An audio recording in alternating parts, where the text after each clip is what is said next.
who is the GOAT. I think if you look at John Jones's early career, right? John Jones wins the title in 2011, and from then on has fought more fights as championship fights than he has other fights. So he's the most accomplished for sure. Beats Mauricio Shogun Rua, who's a legend. And then the way he dominates all these other fighters, up until you get to Alexander Gustafsson, you could make the argument that he had a similar career.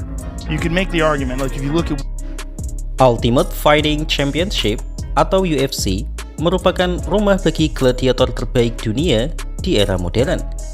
Banyak fighter dari seluruh penjuru dunia bermimpi untuk bermain di panggung tersebut dengan cita-cita merubah nasib sekaligus menjadi yang terbaik di planet ini. Namun untuk menjadi satu-satunya yang terbaik tentu akan sangat sulit dan nyaris mustahil. Karena kata terbaik sendiri sangat subjektif dan tergantung dari parameternya. Akan tetapi ketika merujuk pada data kuantitatif, maka ada beberapa rekor yang tercatat jelas tentang siapa yang terbaik dalam kategori tertentu, karena terdapat fakta dan data yang tidak akan bisa dibantah. Selamat datang di segmen Extra Time, di mana dalam konten ini kita akan membahas beberapa rekor di UFC yang menurut saya pribadi akan sangat sulit atau bahkan nyaris mustahil untuk dipecahkan, setidaknya dalam satu dekade ke depan. Sebenarnya ada banyak rekor hebat yang ada di UFC, tapi di video kali ini saya hanya akan membahas sebagian saja yang menurut saya pribadi sangat spesial dan sulit untuk ditandingi. Jika teman-teman memiliki pendapat berbeda, jangan sungkan untuk komen di bawah ya. Jadi langsung saja kita mulai. Rekor pertama adalah kemenangan perebutan gelar UFC yang paling banyak. Rekor ini dimiliki oleh fighter yang paling sering dianggap sebagai the GOAT, yaitu Jon Bones Jones. Bones diketahui memiliki 16 kemenangan perebutan sabuk yang mengantarkannya menjadi fighter dengan koleksi sabuk terbanyak di UFC. Saya rasa dalam satu dekade atau bahkan lebih, belum tentu ada fighter yang memiliki kesempatan untuk mampu menyamai Jon Jones. Juara UFC saat ini yang paling dekat untuk menyamai Jon Jones hanyalah Islam Makhachev saja. Tapi itu pun masih butuh 10 kemenangan lagi. Dan saya ragu Makhachev mampu melakukannya karena ia sudah memiliki rencana pensiun dalam kurun waktu 2 tahun ke depan. Rekor inilah yang meskipun Jon Jones memiliki aib besar seperti penggunaan steroid ataupun sering colok mata, tapi catatan 16 kemenangan sabuk menjadikan Jon Jones sebagai fighter yang paling dekat dengan status the greatest of all time. Alexander Gustafsson, you could make the argument that he had a similar career. You could make the argument, like if you look at what he did, John didn't lose any rounds. John was smashing people. You look what he did to Rashad Evans. Look what he did to Rampage Jackson. You look what he did to Lyoto Machida. Look what he did to everybody. You look at the way he beat Daniel Cormier in the first fight. Took him down. Like, who the fuck takes Daniel Cormier down, right? And then you look at him in the second fight, even though it was ruled a no contest, we know what the fuck happened. He head kicked him and stopped him. You know, it was spectacular. Rekor kedua adalah 11 title defenses atau pertahanan sabuk. Rekor ini dimiliki oleh salah satu the GOATs yang paling underrated, yaitu The Mighty Mouse aka Demetrious Johnson. Fighter yang disebut Joe Rogan sebagai salah satu petarung terlengkap dalam sejarah UFC ini adalah monster yang hampir tak terhentikan di masanya. Ia sukses merajai tahta kelas terbang UFC dari mulai tahun 2013 hingga 2017 dengan total 11 kali pertahanan sabuk beruntun. Yaps, rekor ini berbeda dengan Jon Jones yang meskipun 16 kali, tapi sempat ternoda karena kasus steroidnya saat melawan Daniel Cormier yang menjadikan laga tersebut menjadi no contest sehingga dia tidak menang berturut-turut. Ini adalah rekor yang sangat elit dan saya tidak yakin fighter di era ini mampu melakukannya. Hal ini karena nafsu dan motivasi mereka tidak setangguh fighter dulu.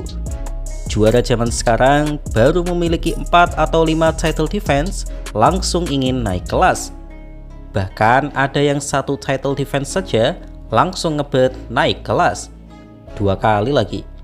Padahal menurut fans hardcore, mempertahankan 11 sabuk berturut-turut lebih sulit daripada meraih sabuk di 2 divisi tapi minim pertahanan gelar. Jadi saya rasa rekor Mighty Mouse masih tetap akan aman dalam beberapa tahun ke depan. Bro, why are you so humble? Bro, like, I swear to God, if I was you, they couldn't tell me shit. Well, I'll be on them now. I mean, Bro, I'll be on them now. Yeah. But if I had, like, all them title defenses like you had, Yeah. they couldn't tell me shit, bro. Nobody could come at me. I think there's somebody in the same boat as me. We know how it's playing out for him right now. Yeah, but he's bugging though. But he's bugging though. You don't do all that stuff. You, Anderson, John, Yep. all you guys, George St. Pierre. Yep. What you guys did in terms of holding the championships, that'll never be done again. Yeah. How many title defenses? 8? 11. 11. 11, yeah. I even said 3 less. 11 title defenses, bro. Rekor selanjutnya adalah takedown terbanyak dalam satu laga. Hal ini dimiliki oleh Khabib Nurmagomedov saat melawan Abel Trujillo dengan catatan 21 kali takedown. Takedown sekali saja sudah memakan stamina, apalagi 21 takedown. Ditambah lagi Khabib melakukannya hanya dalam 3 ronde, yang artinya rata-rata dalam 1 ronde Khabib mendaratkan 7 kali takedown. Bisa dibayangkan seberapa monster kekuatan dan stamina Khabib. Kayaknya memang Khabib marah sih, karena secara mengejutkan Trujillo berhasil men-takedown Khabib di awal ronde. Khabib yang masih muda ingin membuktikan diri bahwa dirinya berada di level berbeda dan langsung membanting Trujillo sebanyak 21 kali, yang saya yakin hal itu sangat-sangat menyiksa mentalnya. Dan per hari ini saya tidak melihat ada fighter yang mampu melakukan itu lagi. Merab Dvalishvili memang juga memiliki kardio yang gak ngotak banyaknya, tapi tekniknya belum sehebat Khabib. Kita tunggu saja siapakah prospek selanjutnya yang mampu memecahkan rekor tersebut. Rekor selanjutnya adalah kemenangan KO tercepat yang dimiliki oleh Jorge Masvidal, di mana doi hanya butuh 5 detik saja untuk menidurkan Ben Askren sekaligus merenggut telur tak terkalahkannya dan memberikan ucapan selamat datang ke UFC.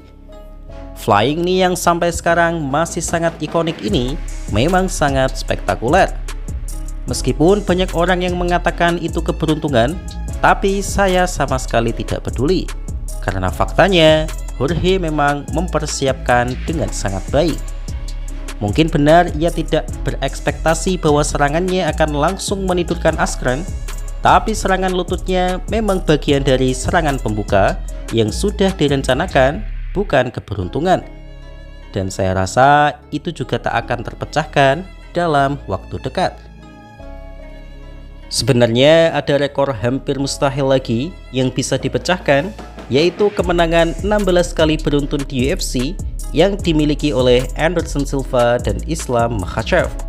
Tapi sepertinya rekor itu akan segera pecah oleh Makhachev sendiri andaikan ia menang atas lawannya di bulan Agustus mendatang.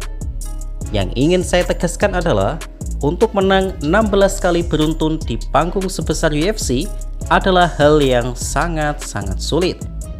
Saat ini yang mendekati mereka adalah Movsar Evloev dan Carlos Ulberg yang mengoleksi 10 kemenangan beruntun. Artinya mereka butuh 6 kemenangan lagi, yang andaikan mereka bertarung 1 tahun 2 kali, maka mereka harus tak terkalahkan dalam 3 tahun ke depan. El Matador Ilia Topuria memiliki 9 kemenangan beruntun dan setidaknya butuh waktu 3 tahun bagi dirinya untuk tetap menang.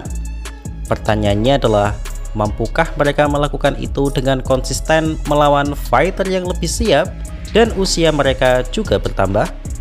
Mungkin saja, tapi yang jelas akan sangat sulit. Apalagi jika Makhachev berhasil menambah rekor win streak-nya di UFC nanti. Ратиш показал отличное выступление, я думаю, не знаю, UFC мне еще не сообщили, но много слухов, что я дерусь с Янгери, но пока еще я не видел никакого там, не общался с официальными лицами насчет этого боя. И, например, говорит, что он должен быть претендентом. Я не знаю, у меня сейчас так получается 3 или 4 претендента. Там Камару Усман недалеко, Ян Гери, Моралес, Пратес. Это получается все 4, они должны, там еще Шавкат еще 5, они должны все ждать титульного боя. Я думаю, с кем-то я должен подраться, кого они выберут, кого UFC мне поставят. И еще там 2 пары должны определиться между собой, кто реальный претендент. Demikian beberapa rekor UFC yang sulit untuk dipecahkan. Kira-kira rekor apa lagi nih yang sulit dipecahkan? Atau teman-teman punya pendapat siapa yang bisa merusak rekor tersebut? Tulis di kolom komentar ya. Terima kasih.